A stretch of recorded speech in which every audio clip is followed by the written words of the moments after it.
Hi, everyone. So my name is Margaret Borowczyk, and my colleagues Rima Elabdali and Meg Malone from Georgetown University, we all work at the Assessment and Evaluation Language Resource Center.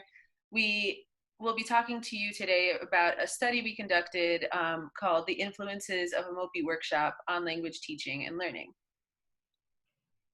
So in this presentation, we report on the findings of a longitudinal study exploring the influence of a modified oral proficiency interview workshop on language teaching and learning. For some context, the modified OPI is a shorter version of the OPI training workshop. In the traditional OPI workshop, language educators can become certified to conduct OPIs and determine learners' oral proficiency with reference to the ACTFL proficiency guidelines, which have become very popular in proficiency-based instruction and assessment, both in the US and beyond. Our workshop combined training in the ACTFL OPI with a focus on the STAR Talk and TELL principles, and we wanted to examine the influence of that training on language instructors' assessment literacy and classroom practice. There were several reasons for conducting this study. One is the heavy demand for foreign language teachers in higher ed to assess their students' progress and implement curricular changes based on the results of that assessment. Still, little professional development opportunities are offered for higher ed teachers in general, and more specifically language teachers, for whom the ACTFL guidelines have become a crucial proficiency descriptor in the US. In addition, most professional development studies examine post-workshop evaluations, and we know little about the long-term impact of professional development. For more background on assessment literacy for foreign language instructors, we encourage you to check out the research brief on our ALRC website. So the goals of the workshop were to help instructors of critical languages understand the ACTFL proficiency guidelines and the scale of proficiencies represented in the inverted pyramid to the right, and also give them an opportunity to incorporate these proficiency-based guidelines in their classroom practice and their curricula. In addition, we wanted to explore the short and long-term influence of the workshop on how they teach and assess their students. Some background about our participants: we worked with 3 cohorts in the summers of 2017, 2018, and 2019. We had 16 participants in year 1, 15 in year 2, and 21 in year 3, adding up to 52 foreign language instructors and administrators, mostly from the East Coast and from 4-year institutions, but 20% were from community colleges. The languages represented included Chinese, Arabic, Portuguese, Korean, Russian, Hindi, Turkish, Persian, and in our last year, we included Spanish as well. We also offered reimbursement for travel and housing for those coming from other states. The research design was very similar in all 3 years. In year 1, the participants completed a questionnaire about their overall assessment literacy and familiarity with the ACTFL guidelines and ACTFL OPI.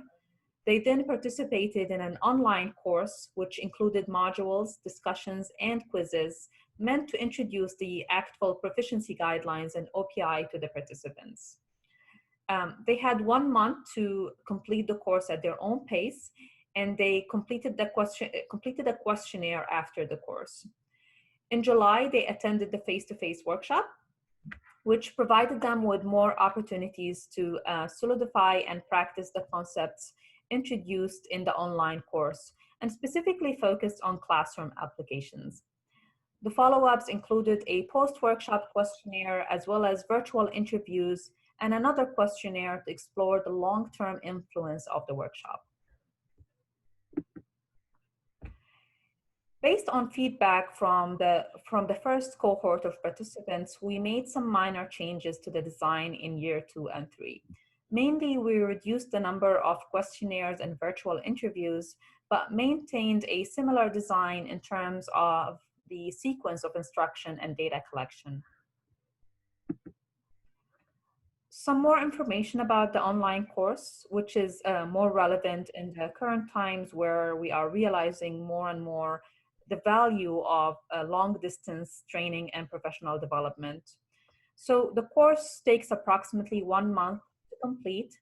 It included 5 modules covering basic assessment concepts such as backward design, the ACTFL guidelines, the OPI, and elicitation strategies.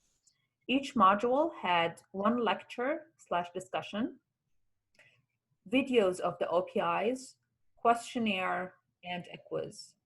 In year 2 and 3, we incorporated Zoom sessions to connect with the participants and answer questions they have before they arrive to the face-to-face workshop.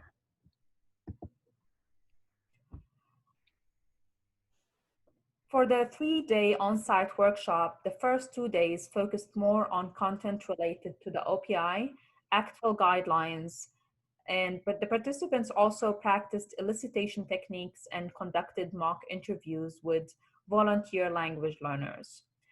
Day 3 focused more on classroom applications and relevant assessment concepts such as backward design, and included more mock interviews.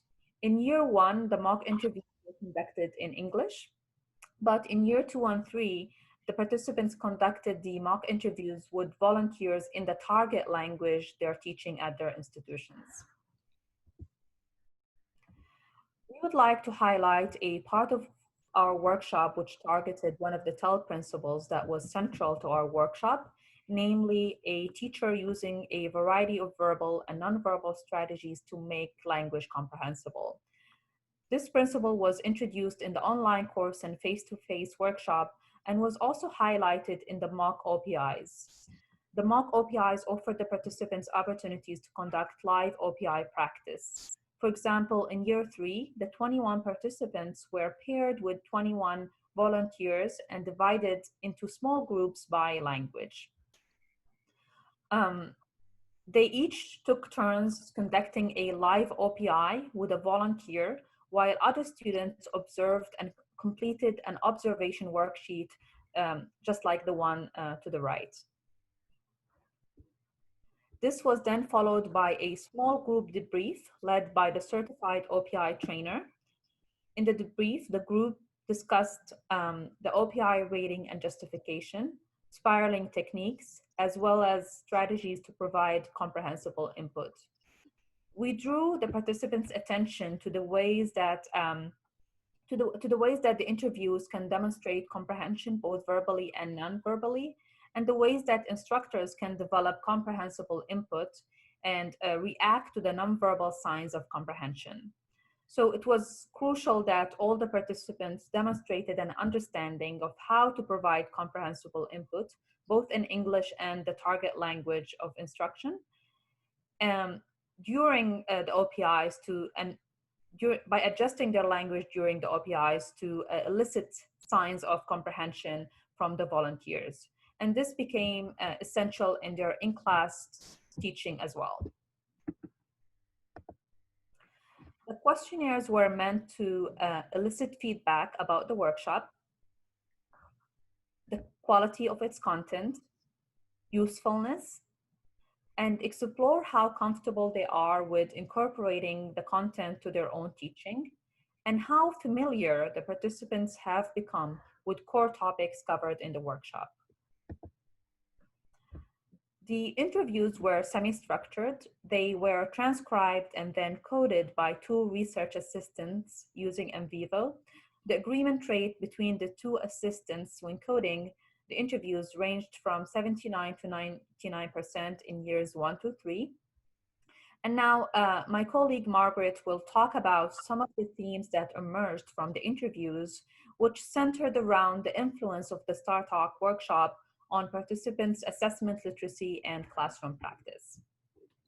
Great. So just to give you an idea about what we coded for, these are the main themes that emerged, that stayed consistent really across the years. Things like changes to the curriculum or syllabus, that participants implemented as a result of the workshop, or changes in the ways that they provided feedback to their students. And we'll discuss several of these in more detail when we turn to the results. And we'll be presenting some statistics from across all 3 years of the project, with most of the qualitative data actually focusing just on the most recent year, since that's what we're currently analyzing right now. So here we have ratings from the participants from before the workshop at registration. You see that in blue. And then after the face-to-face workshop, which you will see here in red. And these are ratings about participants' familiarity with these topics that you see over here on your left. Topics including the principles of backwards design, the ACTFL proficiency guidelines, the ACTFL OPI, eliciting speech for an ACTFL OPI, rating an OPI, then designing oral interpersonal communication tasks, planning units based on proficiency goals, providing feedback to students, and then finally using assessment results to make changes to the curriculum. So participants rated themselves on a scale from 1 to 4, which meant not familiar at all the way to extremely familiar. And as you can see, there were gains in each of these domains, but the 6 domains that you see here right on the top, they each showed a statistically significant improvement when we ran a paired sample t-test from before to after the workshop. And overall, the biggest improvements were in areas relating to the understanding and the use of the OPI, as is to be expected, since the OPI was such a huge focus of the workshop. And then here, we look at the long-term impact of the workshop, since this questionnaire was given in October, which is 4 months after the original Start Talk workshop. And here we're focusing, again, just on the data from year 3, since we use slightly different scales for the previous years. And here we got a response from 15 instructors who were teaching 27 world language classes. And we asked them to assess to what extent participation in the workshop affected how they provided feedback to their students, if they implemented backwards design in lesson planning, if they changed their curriculum or syllabus as a result of the workshop, if they changed their overall teaching practices, and then finally, if they changed the way that they view their students' language abilities. We see that for most of the categories, participants responded that the workshop affected their practices either a lot or a great deal, which is good news. But here, if you notice the third bar, curriculum syllabus, we see curriculum syllabus having the most responses where people said that the workshop affected that component either not at all or just a little. And we found out that that was because if they worked in departments that had a grammar-based rather than a proficiency-based curriculum, they felt that they couldn't affect much change. Also, if they taught heritage speaker classes, they found that some workshop topics like teaching according to the ACTFL proficiency sequences were difficult to apply with this population. And we'll kind of delve deeper into that when we look at the interview responses. So we want to highlight a few things that we learned from the interviews about the impact of the workshop. And first, we'll look at one Chinese teacher's reflections on backwards design. She says, I will first think of the learning goals or lesson can-do statements before planning my teaching activities. I also pay attention on how to check for understanding and assessment tools now, which is great, right? Because she's using can-do statements to guide which activities she will now do with her students. She's kind of planning with the end goal in mind first. And then in terms of providing feedback to students, we see a clear trend in the responses. So first, we have an excerpt from an Arabic instructor who says, I am focusing on their level appropriate communicative competency and giving feedback rather than being nitpicky about grammar correctness. And then here, similarly, from a Korean instructor, we have a statement that says, rather than focusing on their mistakes, I put more focus on their improvement. So here we see that they're really focusing on what students, again, can do rather than what they can't do, which was really a very central component to the workshop. Okay. And then in terms of changing assessment practices, participants talked about using OPI-based techniques for things such as class placement or also as a diagnostic tool. So one Korean instructor said, in a midterm speaking test as a low-risk assignment, I emulated the OPI model. Asked students to pick scenarios I created appropriate to what we have covered. I discovered some of my students had much more prior knowledge of Korean than others, and it helped me to adjust my lessons for them. If I had just asked them to memorize and present, I wouldn't have known this about them. Right, so we see this assessment tool kind of feeding into more differentiated instruction for the students, more personalized feedback. Okay. And then in terms of curricular changes, instructors talked about doing more interactive tasks between students to build up their oral proficiency, and also reducing the amount of material that they try to cover within one semester so they can go deeper into certain topics rather than broader. One Spanish teacher said, it has changed how much material I try to cover in a single class and even a single semester. I'm going to delete some of my future assignments so I can have more time recycling material. And an Arabic teacher also talked a lot about recycling material. She said, I mixed all the skills of reading, listening, and speaking in class. So now the students read a text and then watch a video on that topic, which leads up to a discussion on what their opinion is relating to what they learned. And finally, a Chinese teacher talked about revising the lessons she used from her textbook to better fit her students' needs. She says, I refer to the textbook for some information, but I adopted and revised it, adapted it, modified it to suit the needs of my students. Okay, so especially in this last quote here, we see a certain amount of agency being taken even when working with a preset textbook, which is, again, this aspect of agency is something that we'll emphasize in a second, especially when talking about curricular change and curricular design. So there were certain challenges that participants mentioned over and over again in their interviews and questionnaires. Many had trouble applying the ACTFL proficiency guidelines to teaching their heritage speakers. And for that, that might be because the ACTFL guidelines have been criticized by some scholars for describing the developmental sequence of foreign language learners rather than heritage speakers. That's been a criticism in the past. Although in the workshop, we did try to cover specifically how the proficiency levels and the OPI work with heritage speakers, and the participants got to practice the mock OPIs also with heritage speakers from Georgetown. But it was interesting. One participant said that the heritage speakers from Georgetown were not like her heritage speakers, in that they generally come from more privileged backgrounds and they used varieties of the heritage language that were more standard or associated with a higher socioeconomic status. Whereas her heritage speakers spoke more stigmatized varieties.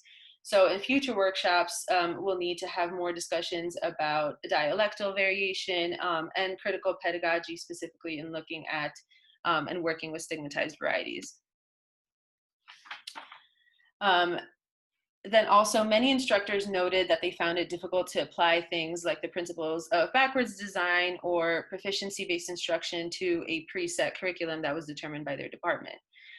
So we think it'll be necessary in the future to discuss exactly how to find room for some of this agency, maybe at the level of individual lessons within a predetermined syllabus, so that the lessons learned in the workshop don't kind of go to waste. We get the most bang for your buck there.